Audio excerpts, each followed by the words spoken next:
ইমান কি জিনিস সেটা কবরে গেলে বুঝতে পারবেন ইনশাআল্লাহ। ইমান কি জিনিস সেটা কবরে গেলে বুঝতে পারবেন ইনশাআল্লাহ। যখন প্রশ্ন করা হবে মান রব্বুক, তখন বুঝতে পারবেন ইনশাআল্লাহ ইমান কি জিনিস। পৃথিবীতে যারা আল্লাহর সাথে শিরিক করেছে, কবরের এই প্রশ্নের উত্তর তারা দিতে পারবে না। মা দিনুকা, তোমার দিন কি? যারা ইসলামকে নিয়ে ঠাট্টা বিদ্রুপ করছে, এখন হাসি তামাশার পাত্র বানিয়েছে ইসলামকে, এরা কখনোই মা দিনুকার উত্তর দিতে পারবে না। মান নবিয়ুক, তোমাকে যখন জিজ্ঞাসা করা হবে, তখন যারা এই পৃথিবীতে নবীজির সুন্নাহ বা আদর্শ অনুযায়ী চলে নাই, তারা কখনো এই প্রশ্নের উত্তর দিতে পারবে না। তাই ইমান কি জিনিস কবরে গেলে বোঝা যাবে। তাই আমি বলছি যে ইহুদি খ্রিস্টানদের সাথে কিছু মুশরিক আর আমাদের মতো কিছু মুনাফিক, আল্লাহ পাক আমাদেরকে মুনাফিকি থেকে উদ্ধার করুন, আল্লাহুম্মা আমিন। যারা ইসলামের সুবিধাবাদী অংশটুকু নিতে রাজি, যে অংশটুকু তাদের বিপক্ষে যায় সেটা নিতে তারা রাজি নয়। মানে হজ করতে পারি বছর বছর, সুদ ছাড়তে পারি না। কথা বুঝতে পারেন নাই? হজ আমরা ঠিক করতে পারি বছর বছর, আল্লাহ বিরোধী আইন ছাড়তে পারি না, জিনা ছাড়তে পারি না, মদের লাইসেন্স দেওয়া বন্ধ করতে পারি না, এগুলো পারি না। তসবিহ টিপতে পারি ঘরের কোনায় বসে আর মসজিদের কোনায় বসে, এদেরকে বলা হয় পাক্কা মুনাফিক। তো এরা সবাই হচ্ছে দাজ্জালের অনুসারী। এখন তারা চাবে কি? তারা চাবে এই সবচেয়ে বড় যে থ্রেট, যুবকদেরকে আটকে দেয়া। বুঝতে পারছেন কথা? এই যুবকদেরকে আটকানোর জন্য সে এখন কি করবে? সে আপনার সামনে কিছু টোপ দিবে। এখন প্রশ্ন, কি কি টোপ দিয়ে আপনাকে তারা আল্লাহর পথ থেকে সরিয়ে দিবে?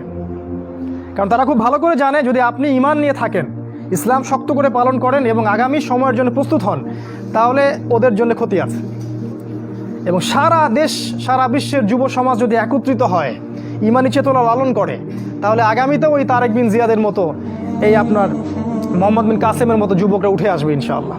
এবং হাদিসে এটা আসছে যে ইমাম মাহদির সাথে তারা যুক্ত হবে। এদিক থেকে একটা দল যাবে যারা ইমাম মাহদির সাথে যুক্ত হবে, এই আফগানিস্তান থেকে, খোরাসান থেকে। আপনি কি জানেন আফগানিস্তান, খোরাসান থেকে যুবকদের একটা কাফেলা যাবে ইমাম মাহদির সাথে যুক্ত হতে? কখনো চিন্তা করেছেন এটা নিয়ে? চিন্তা করতে পারবেন না এই কারণে যে আপনার সামনে দাজ্জালের অনুসারীরা কিছু টোপ দিয়ে রেখেছে। কি কি? যেমন প্রথম, শর্ট করছি আমি, শেষ করে দিচ্ছি অল্প সময়ে, একটু ধৈর্য ধরে বসুন। প্রথম যে টোপটা আপনাকে দিয়েছে সেটা হচ্ছে আপনার জীবনের যেটা উদ্দেশ্য, সেখান থেকে তারা আপনাকে সরিয়ে দিয়েছে। আল্লাহ পাক আমাদেরকে সৃষ্টি করেছেন কি জন্যে? তার ইবাদত করার জন্য, তাই না? কিন্তু এখনকার যুব সমাজকে জিজ্ঞাসা করেন যে বাবা তোমার জীবনের উদ্দেশ্য কি, আমার মনে হয় 90%ই বলতে পারবে না।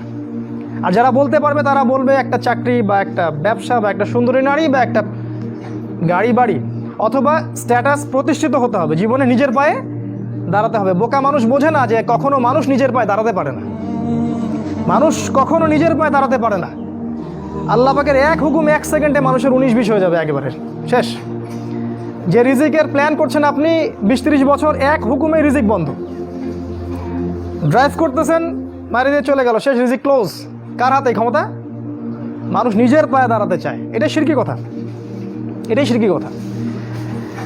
এই যে একটা কাজ তারা করেছে, আপনাকে জীবনের উদ্দেশ্য থেকে সরিয়ে দিয়েছে। আমাদের জীবনের উদ্দেশ্য ছিল জান্নাত।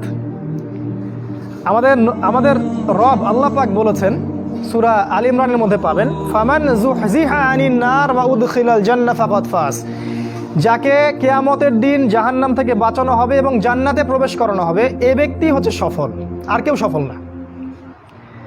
সাফল্যের সংজ্ঞা বুঝতে পারলেন? আপনাদেরকে শেখানো হয় জীবনে সফল হতে হবে, বড় হতে হবে। সাফল্যের সংজ্ঞা হচ্ছে এটা, আপনাকে পুল সিরাত পার হতে হবে, এটাই সাফল্যের সংজ্ঞা। কখনো প্রস্তুতি গ্রহণ করেছেন এটার জন্যে? আপনাকে তারা জীবনের উদ্দেশ্য থেকে সরিয়ে দিয়েছে। 2 নম্বর কি করেছে? তারা আপনাকে দুনিয়ার মোহ দিয়ে গ্রাস করেছে। দুনিয়ার যে চাহিদাগুলো আছে এগুলো দিয়ে আপনাকে ঘিরে ফেলেছে। এর বাইরে চিন্তা করার ক্ষমতাটা আপনার নষ্ট হয়ে গেছে। চিন্তা করে দেখবেন ঠান্ডা মাথায়, আমার কথাগুলো রাত্রে চিন্তা করবেন ঠান্ডা মাথায়। জীবনের উদ্দেশ্য থেকে সরিয়ে দিয়েছে, ওই জান্নাতের পথ থেকে সরিয়ে দিয়েছে। এবং দুনিয়ার যে মোহ, এই যে খাওয়া পড়া ভোগ বিলাস, এটাতে ব্যস্ত রেখেছে আপনাকে। 2 নম্বর। 3 নম্বর কি করেছে? আপনাকে এমন একটা সিস্টেমে পড়াশোনা করিয়েছে 20 বছর, সেকুলার এডুকেশন সিস্টেমে, যে আপনি 20 বছরে 20টা সূরাও শিখতে পারেননি, 20 বছরে 20টা হাদিসও শিখতে পারেননি। আমি যদি ভুল হয়ে আমাকে কারেক্ট করে দিবেন। 20 বছরে 20টা সূরা মুখস্থ করেছেন? কথা বলেন, ভয় পাচ্ছেন? 20 বছরে 20টা সূরা কি মুখস্থ করেছেন কখনো? 20টা হাদিস বলতে পারবেন? 20 জন সাহাবীর নাম বলতে পারবেন? নবীজির 11 জন স্ত্রীর নাম বলতে পারবেন? নবী সাল্লাল্লাহু আলাইহি ওয়াসাল্লামের জীবনী গ্রন্থ 2টার নাম বলতে পারবেন? কি করলেন সারা 20 বছর ধরে পড়াশোনা করে? কি পড়লেন সারা 20 বছর ধরে? এই যুব সমাজ কি দাজ্জালের বিরুদ্ধে দাঁড়াতে পারবে কখনো? ইহুদি খ্রিস্টান মুশরিকদের যে ঐক্য, এদের বিরুদ্ধে এরা দাঁড়াতে পারবে? এরা আল্লাহর পথে জিহাদ করবে কখনো? তাই মনে হয় আপনার? সুবহানাল্লাহ। কথাগুলো আমি আঘাত করতে এখানে আসিনি, আমি শুধু আপনাদের বিবেকটা জাগ্রত করতে এসেছি যে এমন একটা এডুকেশন সিস্টেম আপনাকে পড়াশোনা করিয়েছে যাতে করে আপনি আল্লাহর পথ থেকে সরে গেছেন এবং ইসলামের বুনিয়াদি বিষয়গুলো সম্পর্কে আপনার জ্ঞান নাই। ওজুর ফরজ কয়টা বলতে পারে না যুবক ছেলে, নামাজের ফরজ কয়টা, ওয়াজিব কয়টা বলতে পারে না। এই যুব সমাজ কীভাবে এদের বিরুদ্ধে দাঁড়াবে বলেন? নিজেকে প্রশ্ন করেন। 4, আপনার সামনে আরও কিছু টোপ দিয়েছে। নারী, কি দিয়েছে? নারী। কারণ যুবকদের সবচেয়ে আকর্ষণের বস্তুটা কি? একটা সুন্দরী মেয়ে, তাই না? সত্য কথা বলছে। আল্লাহ পাক কুরআনে বলেছেন, যুয়িনা লিন-নাস হুব্বুশ শাহাওয়াতি মিনান নিসা, মানুষের জন্য 6টা বস্তুকে সুশোভিত করা হয়েছে। তার মধ্যে 1 নাম্বার নিসা, মহিলা। মানে আমাদের কাছে সবচেয়ে পছন্দের জিনিস কি? একটা প্রিয়তমা সুন্দরী স্ত্রী, তাই না? তো এই মেয়েদেরকে নগ্ন করে আপনার চারপাশে এরা ছড়িয়ে দিয়েছে। স্কুলে যাবেন নগ্ন নারী, কলেজে যাবেন নগ্ন নারী, চাকরিতে যাবেন, যেখানে যাবেন সেখানেই, রাস্তাঘাটে হাঁটবেন, সব ন্যাংটা হয়ে ঘুরছে। আমাদের নবীজি বলেছেন, শেষ জামানে এক শ্রেণীর মেয়ে আসবে যারা কাপড় পরেও ন্যাংটা থাকবে। থাকে না? এগুলা কি ব্যাখ্যা করার দরকার আছে? নবীজি বলেছেন তারা জান্নাতে যাবেও না, জান্নাতের গন্ধ কখনো পাবে না। কে বুঝাবে এই নারীদেরকে এই কথাটা? তো এই নারীদেরকে আমাদের চারপাশে এরা সহজলভ্য করে দিয়েছে। আর আপনি চাইলেই জেনা করতে পারেন, অল্প টাকার প্রয়োজন হবে। স্মার্টফোনে জেনা করতে পারেন, সেলফোনে জেনা করতে পারেন, প্রেম অ্যাফেয়ারে জেনা করতে পারেন, বয়ফ্রেন্ড গার্লফ্রেন্ড এই ফ্রি মিক্সিংয়ে জেনা করতে পারেন। তারা আপনার সামনে এই লোভনীয় টোপগুলো দিয়ে রেখেছে। তারপর আরও কি দিয়েছে? মাদক। হাতে হাতে মাদক সমস্ত যুব সমাজের। যখন ওরা হাতে হাতে মেশিন গান নিয়ে প্র্যাকটিস করে কীভাবে মুসলিমদেরকে মারবে, তখন আমরা ইয়াবা খাই বসে বসে। কথা বুঝতে পারছেন? ওরা প্র্যাকটিস করে, ওদের যুবকরা প্র্যাকটিস করে কেমন করে মুসলিমদেরকে ব্রাশ ফায়ার করে মারবে। ওই যে মিয়ানমারে মারে নাই, কাশ্মীরে মারতেছে না, ওই যে সিরিয়া দেখবেন, আফগানিস্তান, লেবানন, সব জায়গায়। আর আমাদের হাতে ওই যে ইয়াবা, তারপর আপনার ডাল, আপনার ফেন্সি ডিল, আপনার উমুক তমুক কী কী নাম আছে সব। জি জি, সুবহানাল্লাহ। এগুলো নিয়ে কখনো ভেবেছেন? এটা হাসছেন আপনি? লজ্জা হওয়া উচিত আপনার, লজ্জা করা উচিত যে যখন তারা আমাদের বিরুদ্ধে ঐক্যবদ্ধ, তখন আমরা এই নারী, এই মদ, এগুলো নিয়ে ব্যস্ত আছি। আর যারা এদের পিতামাতা, এরা সবচেয়ে অপদার্থ শ্রেণীর মানুষ এই পৃথিবীতে। এদের কবরে থাকা উচিত, এই পিতামাতাদের কবরে থাকা উচিত। যারা পরিবারকে ইসলামী অনুশাসন অনুযায়ী জীবনযাপন করতে পারে না, ব্যর্থ হয়, খালি খাও, হাগো আর এই বিয়ে শাদী করার, বাচ্চা পয়দা করো, এদের দ্বারা এই পৃথিবীর কোনো উন্নয়ন সম্ভব না। এদের দ্বারা মুসলিম উম্মাহ কেন, সমাজ, দেশ, জাতি কিছুই পাবে না। এরা আবর্জনা এই উম্মার জন্য। এরা মাটির তলে চলে যাওয়াই ভালো। এই মাদক দিয়ে আপনাকে তারা ব্যস্ত রেখেছে। আরও আপনাকে ব্যস্ত রেখেছে এরা মিডিয়া দিয়ে। সারাদিন দেখবেন চোখের সামনে নাচ গান, টিভি সিরিয়াল চলছে। জুয়া দিয়ে, এই যে এখন স্মার্টফোন দিয়ে, সারাদিন স্মার্টফোন, একটা স্মার্টফোন একটা জগৎ, একটা স্মার্টফোন একটা জগৎ। এটা আপনার চিন্তার শক্তিটা নষ্ট করে দিয়েছে। ঠান্ডা মাথায় আপনি এখন চিন্তা করতে পারবেন না। আপনার মাথা এখন পাজলড। ইউটিউব দিয়ে, ফেসবুকিং দিয়ে, জেনা দিয়ে, মদ দিয়ে, এই সব কিছু দিয়ে তারা আপনাকে ব্যস্ত রেখেছে। এর ফলে কি হয়েছে জানেন? এর ফলে দাজ্জালের ওই উদ্দেশ্যটা সফল হয়েছে। কোনটা? দাজ্জাল চেয়েছিল, তার অনুসারীরা চেয়েছিল আপনার ভিতরের যে নূর আছে হৃদয়ের মধ্যে, কলবে ঈমান নূর, এটা যেন অন্ধকার এবং জুলুমাত দিয়ে প্রতিস্থাপিত হয়ে যায়। এখন আপনি আর চাইলেও দিনের জন্য চিন্তা করতে পারেন না।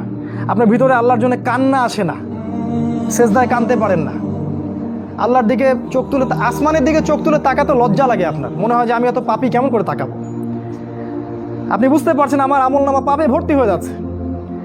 আপনার ভিতরের যে ইন্টারনাল যে হার্টটা ছিল, এটা করাপ্টেড হয়ে গেছে। এবং তারা এটাই চেয়েছিল যে আপনার ভিতরের নূর যেন নষ্ট হয়ে যায়। আল্লাহ পাক কোরআনে বলেছেন, কদ আফলাহা মান যাক্কাহা, তারাই সফল যারা ভিতর থেকে পরিশুদ্ধ হয়েছে। ওয়া কদ খাবা মান দাসসাহা, সে ব্যক্তি ধ্বংস হয়ে গেছে যার অন্তরটা ধ্বংস হয়ে গেছে। আর এই প্রতিটা বিষয় দিয়ে তারা আপনার রূহটাকে নষ্ট করে দিয়েছে। দাজ্জালের অনুসারীরা আপনার রূহটাকে, আত্মাটাকে নষ্ট করে দিয়েছে। খেয়াল করে দেখবেন আপনার চোখ দিয়ে পানি আসে না। একটা অন্যায় পাশে দেখলে আপনার গায়ের রক্ত গরম হয়ে যায় না। উম্মার মানুষদেরকে যখন অন্যায়ভাবে হত্যা করা হচ্ছে, আপনার ভিতরে কোনো ফিলিংস জাগে না। আপনি খেয়াল করে দেখবেন যে আপনি ঘন্টার পর ঘন্টা পর্নোগ্রাফি দেখছেন, জিনা দেখছেন, 3x দেখছেন, কিন্তু আপনার ভিতরে কোনো ফিলিংস কাজ করে না, মানে কোনো অনুশোচনা কাজ করে না। কারণ আপনার ভিতরটা নষ্ট করে দিয়েছে তারা। আল্লাহ রসুল বলেছেন, যখন মানুষ একটা পাপ করে কলবে একটা দাগ পড়ে, আরেকটা পাপ করে আরেকটা দাগ পড়ে, আরেকটা পাপ করে আরেকটা দাগ পড়ে। যদি তওবা করে দাগ উঠে যায়, তওবা না করলে দাগ পড়তেই থাকে, এক পর্যায়ে এই কলবটা দুর্গন্ধযুক্ত কলব হয়ে যায়। এত দুর্গন্ধ বের হয় এই কলব দিয়ে, যদি মানুষ জানতো তাহলে মানুষ থাকতে পারতো না পৃথিবীতে। এই জন্যই এই রকম শ্রেণীর মানুষের যখন মৃত্যু হয় তখন ওই মালাকুল মউত এবং এই যে মৃত্যুর ফেরেশতারা তারা দুর্গন্ধে আত্মাটাকে বের করে নিয়ে আসেন, টেনে হিজড়ে স্যাঁচড়ায় বের করে নিয়ে আসেন। এই পাপী মানুষটা মারা যাওয়ার সময় এই ঘটনাটা ঘটে। এইভাবে তারা আপনাকে ব্যস্ত রেখেছে। এখন কি হবে? এখন আগামী দিনগুলোতে কি এরা উম্মার নেতৃত্ব দিতে পারবে? এর মধ্যে কারা পারবে? উত্তর, এর মধ্যে সবাই পারবে না। উত্তর এক কথায় শেষ, সবাই পারবে না। কারা পারবে? এই যুবক শ্রেণীর মধ্যে যারা এই গুণগুলো অর্জন করতে পারবে তারা ইনশাআল্লাহ আগামী দিনগুলোতে সফল হবে। গুণগুলো পয়েন্ট আকারে বলে শেষ করছে। এই যুবক শ্রেণীর মধ্যে যারা তাদের জীবনটাকে বাকি পুরো জীবনটাকে আল্লাহর জন্য উৎসর্গ করতে পারবে তারা পারবে। এক নাম্বার, এই যুবক শ্রেণীর মধ্যে যারা আল্লাহর জন্য তাদের জান, মাল, সময়, শ্রম ব্যয় করে দিতে পারবে, কুরবানি করতে পারবে। কুরবানি কেমন? ওই ইসমাইল আলাইহিস সালামের মতো। বাবা বলেছে তোমাকে জবাই করা লাগবে, তিনি কি বলেছিলেন? করিয়েন না।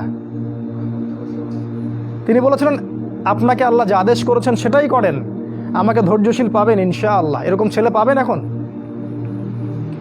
তো এরকম নিজের জান, মাল, সময়, শ্রমকে আল্লাহর পথে উৎসর্গ করে দেওয়ার মানসিকতা আগে তৈরি করতে হবে। এটা এক নাম্বার। দুই নাম্বার, জ্ঞান অর্জন করতে হবে। এই যুবক শ্রেণীর মধ্যে যারা জ্ঞান অর্জন করবে, কোরআন সুন্নাহর পাশাপাশি সমসাময়িক অর্থনীতি, রাজনীতি, বিশ্ব সব কিছু সম্পর্কে জ্ঞান থাকতে হবে। তারপরে আপনি আল্লাহর পথে কিছু করতে পারবেন, তার আগে নয়। আপনি সিলেক্ট করবেন যে আপনি এই উম্মার আবর্জনা হতে চান না উম্মার মুজাহিদ হতে চান, এটা আপনি সিলেক্ট করবেন। আপনি কি চান যে আপনার জীবনটার বিনিময়ে আল্লাহ আপনাকে অনন্তকালের জান্নাত দান করুক, অথবা আপনার এই কাজগুলোতে কেউ বাধা দিবে না, এই পাপ কাজে কেউ বাধা দিবে না, শেষমেশ আপনি জাহান্নামে চলে যাবেন? আপনি কি এটা চান? আমরা কি এটা চাই? তো ইলম অর্জন করতে হবে। ইলম ছাড়া আপনি কাজ করতে আগাতে পারবেন না। তিন নাম্বার, এলেম অনুযায়ী আমল করতে হবে। যা এলম অর্জন করবেন সে অনুযায়ী আমল করতে হবে। শুধু এলম অর্জন করলেই হয় না, ওই অনুযায়ী কাজ করতে হয়। সলাতের পাবন্দি করতে হবে। সলাতের অবস্থা দেখে যা মনে হলো যে এই এলাকার যুবকরা মসজিদে কতজন আসে আল্লাহ ভালো জানে। ফজরের নামাজে যারা আসে তারাই প্রকৃত মুসল্লি। 5 ওয়াক্ত সলাত জামাতের সাথে আদায় করতে হবে। আখলাক চরিত্র হবে রাসূল সাল্লাল্লাহু আলাইহি ওয়াসাল্লামের মতো। সাহসী, ভীরুতা, কাপুরুষতা যেন আপনাদেরকে পেয়ে না বসে।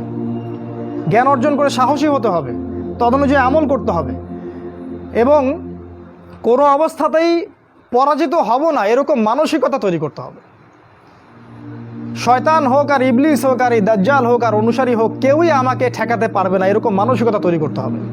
তারপরে ইনশাল্লাহ আপনি কিছু করতে পারবেন। প্রতিটা ইবাদত বন্দেগীর ব্যাপারে সচেতন হওয়ার চেষ্টা করতে হবে, এটা হচ্ছে আপনার জানা অনুযায়ী আমল। 4 নাম্বার, আদর্শ পরিবার গঠন করতে হবে। জিনা বাদ দিয়ে ছেড়ে দিয়ে তওবা করে ফিরে আসেন, বাবা মাকে বলেন যে আমাকে বিয়ে দিন। আর বাবা মার উচিত তাদের বিয়েটা সহজ করে দেয়া। বিয়ে করুন, সংসার গঠন করুন, দিনদার নেককার ছেলে মেয়েদেরকে বিয়ে করুন এবং সুসন্তান জন্ম দিন, তাদেরকে আল্লাহর পথে দায়ী মুজাহিদ হিসেবে তৈরি করুন। 5, হালাল রিজিকের ব্যবস্থা করুন। ওই হারাম ব্যাংকিং সেক্টর থেকে, চাকরি থেকে রিজাইন দিয়ে দিন। যে সেক্টরে হারাম আছে, ঘুষ আছে, সুদ আছে, সব ছেড়ে দিন। কার জন্য ছাড়বেন? আল্লাহর জন্য ছাড়বেন। মনে রাখবেন রিজিকের মালিক আল্লাহ, আপনি আপনার রিজিকের মালিক নন। আপনি আল্লাহর জন্য যদি কিছু করেন, আল্লাহ পাক আপনাকে তার চেয়ে বহুগুণ দিতে পারেন। এই বিশ্বাস রেখে প্রয়োজনে সবজি বিক্রি করেন, কৃষিকাজ করেন, মৎস্য খামার করেন, ছাগলের খামার করেন, তাও ভালো।